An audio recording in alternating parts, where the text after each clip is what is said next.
Deep in the Yukon lies a gold mine no one talks about anymore. It's been sitting untouched for decades, quiet, forgotten, and left to rot. Most miners wouldn't go near it. Too remote, too uncertain, too much trouble. But Tony BEETS sees something different. Where others walk away, Tony digs in. Because sometimes the biggest wins are hiding in places no one thinks to look. There was a stretch of ground tucked away in the Yukon that no one had touched in years. An area long dismissed as spent and worthless. But Tony BEETS couldn't shake the feeling that something had been left behind. At a time when gold prices were peaking and fuel costs had dipped just enough to tempt fate, the conditions were too perfect to ignore. Nobody had ever thought to bring an excavator into that forgotten zone, and that fact alone made it stand out. It wasn't just curiosity. It was instinct, sharpened by decades in the field. Tony didn't need certainty. What he had was a gut feeling that the old-timers hadn't cleaned this place out as well as they thought, and that somewhere beneath the layers of gravel and time, something valuable still waited. Let's rewind. Just half a mile from Tony's main operation sat an unremarkable hill, barely noticeable among the rough terrain. But this hill held history. It was one of the first sites in the Klondike to see mechanical mining. Decades ago, miners ran their operations here with the best equipment they had at the time. But that equipment was crude compared to modern standards. They only cleaned out their sluice box once a year, which meant that any fine gold that slipped through was likely lost in the tailings. Massive mounds of gravel and rock, long written off as waste, could actually be hiding forgotten riches. Most dismissed it as a dead end, but Tony saw a pattern. He knew that if even a fraction of that missed gold remained, it could be worth more than anyone expected. And the more he looked at that hillside, the more convinced he became that the old-timers hadn't taken everything. Something was still there, buried, overlooked, and waiting. He brought in Kevin, he brought in the crew, and he brought one important question. What if this isn't just a pile of rocks? The answer wasn't in the stories. It was under the dirt. Tony pointed to the remains of an old wooden sluice buried beneath the hill. 80 years old, maybe more. And still, there it was. A whisper from the past. With no time to waste, he ordered an excavator. Not tomorrow, not next week. Today. As the excavator fired up and its metal arm drove into the ground, the machine tore through compacted layers of tailings, gravel, silt, and rock that hadn't been disturbed in nearly 80 years. This wasn't just digging.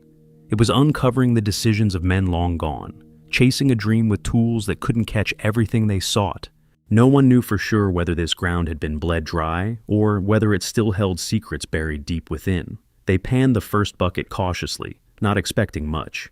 But as the water swirled and the sediment washed away, sunlight caught something unmistakable. Flecks of gold, fine as dust, scattered through the dirt. And it wasn't isolated, it was consistent, visible in every swirl of the pan. Gold had settled into these tailings like forgotten breadcrumbs left behind by a bygone era. The crew didn't speak, but the look said it all. This wasn't just luck. This wasn't a fluke. What they had uncovered hinted at something far bigger, a silent cache of gold that had evaded capture for nearly a century. Tony had been sitting on this for over 3 decades, and now, proof. Even Minnie, who usually tempers Tony's wild ideas, had to admit this was something different. Gold in nearly every pan, running straight through the material. That old hill, it wasn't junk. There weren't any leftovers. It was loaded. This was the kind of moment that could turn an entire season around. But one question remained. How much gold is really in there? You don't make big moves based on gold dust alone. Tony needed real numbers, real proof. So he cranked up the Kiwi plant, a high-efficiency wash system that could handle serious pay dirt. Monica jumped on the loader, feeding 100-yard loads. Desiree kept the tailings flowing. Everything was rolling until it wasn't. A sharp snap echoed across the site, followed by a harsh metallic crack that cut through the air like a warning. In an instant, the sluice central to the entire operation lurched forward, grinding against its supports and twisting out of position. The plant groaned under the sudden shift, then came to a dead halt. A critical cable had snapped, and the delicate balance of the system was shattered. The structure was no longer stable. Dirt piled where it shouldn't. Water flow collapsed. And just like that, the heartbeat of the operation flatlined. This wasn't a routine breakdown. With the wash plant offline, Tony was hemorrhaging up to $2,000 in lost gold every hour. And with no guarantee that the site would even pay off, each passing minute pushed the crew closer to disaster. The risk wasn't just financial, it was reputational. Tony had bet big on this forgotten ground. And now, with everything hanging in limbo, that gamble was beginning to look dangerously close to collapse. Tony didn't flinch. The moment the plant went down, the crew kicked into overdrive. There was no time for hesitation, no room for second guessing. This wasn't just a fix, it was a full-scale emergency rebuild in the middle of the Yukon wilderness. The twisted metal framework of the sluice run was their first target. Bent beams had to be pulled back into position with brute force and precision.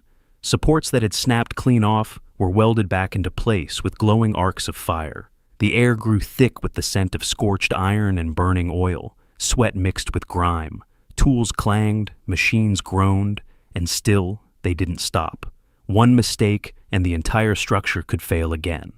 But Tony didn't waver. This wasn't his first breakdown, and it wouldn't be his last. Hour after hour, they fought against the damage, the fatigue, and the clock. And finally, after 8 punishing hours, the final weld was sealed, the last bolt locked in place. The plant stood ready, battered but rebuilt, just in time to find out if this entire gamble would actually pay off. The engines roared back to life, shaking off the silence that had lingered during the repair. The flow resumed, and with it came the weight, the kind that stretches time thin and makes every second feel heavier than the last. This was it. The rebuilt plant was running, the tailings were moving, and now everything hinged on what came out the other side. Tony watched closely, arms crossed, eyes fixed. Nothing in mining is guaranteed, but he'd gambled hard on this forgotten stretch of land. Now it was time to see if it had been worth it. 4 hours passed as the plant worked steadily, feeding the sluice with the same gravel that had sat untouched for nearly a century. No one rushed, no one guessed. When it was finally time to weigh the gold, the crew gathered around in tense silence. The air was thick with anticipation. The first results came in, 1.6 ounces, then 2.5, and then, climbing steadily, the final weight settled at 4.2 ounces of gold, $7,400 worth pulled from what everyone else had called waste. Tony's hunch hadn't just worked, it had revealed something far bigger. This wasn't just a decent recovery. It was a confirmation that the tailings, long dismissed and forgotten, might be the richest ground they'd seen all season. They were performing better than the current hill they had been mining all season. Suddenly, what had started as a gamble looked more like a gold mine revival, an entire treasure trove just sitting there waiting. And Tony? He was all in. The old-timers had walked away from this place. They didn't know what they'd missed. They didn't have the tools. They didn't have the tech. But Tony BEETS, he had it all. And he had the guts to go back where everyone else had given up. Most miners wouldn't even look twice at a pile of tailings. Tony? He looked 3 times, because sometimes the gold isn't where it's supposed to be. It's where nobody thought to look. Is this the end of the story? Not even close. With results like this, Tony's only just scratched the surface. What else is hiding in the dirt? What other secrets did the old miners leave behind? Only one way to find out. Keep digging. Because in the Yukon, gold doesn't just disappear, it waits. And Tony BEETS, he's coming for every last ounce.